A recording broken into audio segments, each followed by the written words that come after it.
ಈ ಮಳೆಗಾಲ ಅಥವಾ ಚಳಿಗಾಲಕ್ಕಂತೂ ಹೇಳಿ ಮಾಡಿಸೋದಂಥದ್ದು ಅಂದರೆ ಬೆಳ್ಳುಳ್ಳಿ ಚುರ್ಮರಿ ನೋಡ್ರಿ. ಮಸ್ತ್ ಅಂದ್ರೆ ಮಸ್ತ್ ಟೇಸ್ಟ್ ಇರ್ತದೆ, ಹಂಗೆ ಕ್ರಿಸ್ಪಿಯಾಗಿ ಕೂಡ ಇರ್ತದೆ. ಯಾರೆಲ್ಲ ಚುರ್ಮರಿ ಇಷ್ಟಪಡ್ತೀರಾ ಅವರಿಗೆ ಈ ವಿಡಿಯೋ. ಹಾಯ್ ಹಲೋ ನಮಸ್ಕಾರ ಫ್ರೆಂಡ್ಸ್, ಎಲ್ಲರಿಗೂ welcome back to my channel. ಎಲ್ಲರೂ ಹೆಂಗದ್ರಿ? ಆರಾಮದ್ರಿ? ನಾನು ಆರಾಮಿದ್ದೀನಿ ನೋಡ್ರಿ. ನೀವೆಲ್ಲರೂ ಕೂಡ ಆರಾಮಿದ್ರಿ ಅಂತ ತಿಳ್ಕೊತೀನಿ. ಬರ್ರಿ ಇವತ್ತು ಬೆಳ್ಳುಳ್ಳಿ ಚುರ್ಮರಿ ಮಾಡೋದನ್ನು ನಿಮ್ಮ ಜೊತೆ ಶೇರ್ ಮಾಡ್ತಾ ಇದ್ದೀನಿ. ಹಾಗೆ ಯಾರೆಲ್ಲ ನನ್ನ ವೀಡಿಯೋಸ್ನ ಹೊಸದಾಗಿ ನೋಡ್ತಾ ಇದ್ರೆ ಸಬ್ಸ್ಕ್ರೈಬ್ ಮಾಡಿಕೊಂಡು ವಿಡಿಯೋ ಇಷ್ಟ ಆದರೆ ಒಂದು ಲೈಕ್ ಕೊಡಿ. ಹಾಗೆ ಫ್ರೆಂಡ್ಸ್ ಆ್ಯಂಡ್ ಫ್ಯಾಮಿಲಿಗೆ ವಿಡಿಯೋನ ಶೇರ್ ಮಾಡಿರಿ. ಬೆಳ್ಳುಳ್ಳಿ ಚುಮರಿ ಮಾಡೋದಕ್ಕೆ ನಾನಿಲ್ಲಿ 2 ಗಡ್ಡೆ ಬೆಳ್ಳುಳ್ಳಿನ ಜಜ್ಜಿ ತೊಗೊಂಡಿದ್ದೀನಿ. ಹಾಗೆ ಇದಕ್ಕೆ ಏನೆಲ್ಲ ಬೇಕಾಗ್ತಾವಂತ ತೋರಿಸ್ತೀನಿ. ಬರ್ರಿ ನೋಡ್ತಾ ಇರ್ಬೋದು. ಈ ಥರ ಚುರ್ಮರಿ ಅಂದರೆ ಟೊಳ್ಳು ಮಂಡಳ ಅಂತಾರೆ ನಮ್ಮ ಕಡೆ, ಅಥವಾ ಚುರ್ಮರಿ. ಈ ಥರ ಟೊಳ್ಳು ಅಂದರೆ ಓಲಾಗಿರಬೇಕು, ಆ ಥರ ಇರಬೇಕು. ಮಂಡಳ ಆದರೆ ಚೆನ್ನಾಗಿ ಟೇಸ್ಟ್ ಬರ್ತಾವೆ.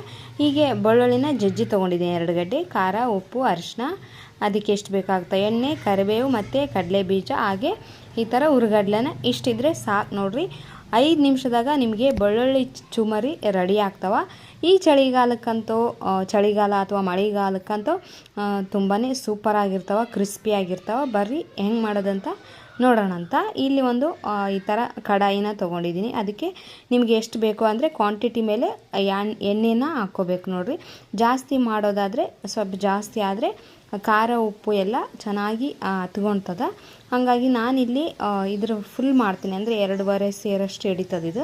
ಹಾಗಾಗಿ ಎಷ್ಟು ಬೇಕು ಅಷ್ಟನ್ನು ಎಣ್ಣೆ ಹಾಕ್ಕೊಂಡಿದ್ದೀನಿ. ನಿಮಗೆ ಅಳತೆಗೆ ತಕ್ಕಂಗೆ ಎಣ್ಣೆನ ಹಾಕೋರಿ. ಅದಾದಮೇಲೆ ಇದಕ್ಕೇನು ಜೀರಿಗೆ ಸಾಸಿವೆ ಹಾಕೋ ಅವಶ್ಯಕತೆ ಇಲ್ಲ. ಡೈರೆಕ್ಟಾಗಿ ಕಡಲೆ ಬೀಜ ಅಂದರೆ ಶೇಂಗಾನ ತೊಗೊಂಡಿದ್ದೀನಿ.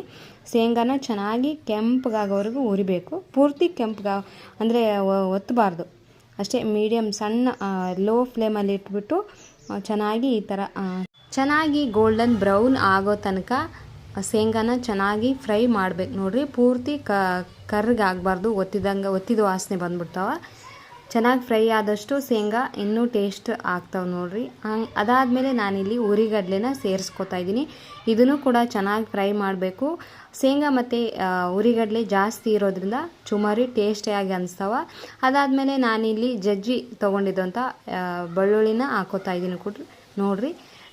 ಇದನ್ನು ಕೂಡ ಚೆನ್ನಾಗಿ ಫ್ರೈ ಮಾಡಬೇಕು. ಬೆಳ್ಳುಳ್ಳಿ ತಿನ್ನೋದ್ರಿಂದ ಆರೋಗ್ಯಕ್ಕೆ ತುಂಬಾ ಒಳ್ಳೆಯದು. ಎಣ್ಣೆಯಲ್ಲಿ ಫ್ರೈ ಮಾಡ್ತೀವಲ್ಲ, ತುಂಬಾ ಒಳ್ಳೆಯದು. ಇವು 3ನ್ನ ಚೆನ್ನಾಗಿ ಫ್ರೈ ಮಾಡಿಬಿಟ್ರೆ ಆಯ್ತು ನೋಡಿರಿ, ಚುಮರಿ ರೆಡಿ ಆದಂಗೆ. ಯಾಕಂದರೆ ನಾವು ಇಷ್ಟು ಚೆನ್ನಾಗಿ ಫ್ರೈ ಮಾಡಿಬಿಟ್ಟು ಅದಾದಮೇಲೆ ಕರಿಬೇವನ್ನು ಕೂಡ ಎಣ್ಣೆಯಲ್ಲಿ ಫ್ರೈ ಮಾಡಬೇಕು. ಅವು ಕ್ರಿಸ್ಪಿ ಆದರೆ ಎಲೆಗಳು ಅದನ್ನು ಟೇಸ್ಟ್ ಚೆನ್ನಾಗಿರ್ತದೆ.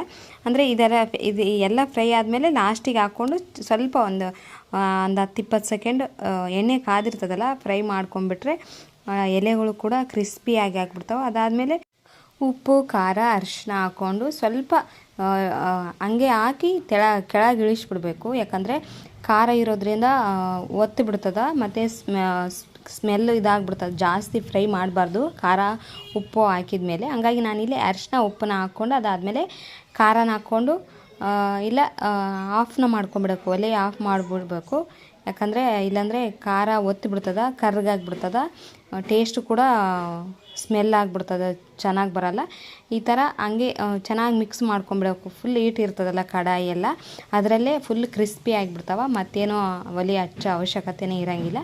ಆವಾಗಲೇ ಸ್ವಲ್ಪ ಸ್ವಲ್ಪ ಹಾಕ್ಕೊಂಡು ಈ ಥರ ಮಿಕ್ಸ್ ಮಾಡ್ಕೊಂಬಿಟ್ರೆ, ಕೆಳಗೆ ಮ್ಯಾಗ ಈ ಥರ ಮಿಕ್ಸ್ ಮಾಡ್ಕೊಂಬಿಟ್ರೆ ಕಲಿತದ. ಮತ್ತು ಎಲ್ಲದಕ್ಕೂ ಖಾರ ಉಪ್ಪು ಹೊಂದ್ಕೊಂತದ ನೋಡಿರಿ. ನಾನಂತೂ ಜಸ್ಟ್ 5 ನಿಮಿಷ ಅಂದರೆ 5 ನಿಮಿಷ ಸಾಕು, ಬೆಳ್ಳುಳ್ಳಿ ಚುಮರಿ ರೆಡಿ ಆಗಿಬಿಡ್ತಾವೆ ನೋಡಿರಿ.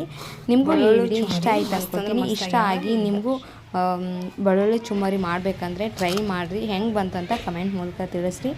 ನಮ್ಮ ಫೇವ್ರೇಟ್ ಬೆಳ್ಳುಳ್ಳಿ ಚುಮರಿ ಅಂತೂ ರೆಡಿ ಆಯ್ತು ನೋಡಿರಿ. ಅದ್ರ ಜೊತೆಗೆ ಈ ಥರ ಸಣ್ಣದಾಗಿ ಉಳ್ಳಾಗಡ್ಡಿ ಹಚ್ಕೊಂಡು ತಿಂತಾಯಿದ್ರೆ ಮಸ್ತ್ ಅಂದ್ರೆ ಮಸ್ತ್ ಟೇಸ್ಟ್ ಇರ್ತದೆ ನೋಡಿರಿ. ನಿಮ್ಮೆಲ್ಲರಿಗೂ ಈ ವಿಡಿಯೋ ಇಷ್ಟ ಆಯಿತು ಅಂದ್ಕೊತೀನಿ. ಇಷ್ಟ ಆದರೆ ಒಂದು ಲೈಕ್ ಕೊಟ್ಟು ಹಾಗೆ ಫ್ರೆಂಡ್ಸ್ ಆ್ಯಂಡ್ ಫ್ಯಾಮಿಲಿಗೆ ಶೇರ್ ಮಾಡಿರಿ. ಮತ್ತು ನಾನು ಮುಂದಿನ ವಿಡಿಯೋದಲ್ಲಿ ಸಿಗ್ತೀನಿ. ಅಲ್ಲಿವರೆಗೂ ನಮಸ್ಕಾರ.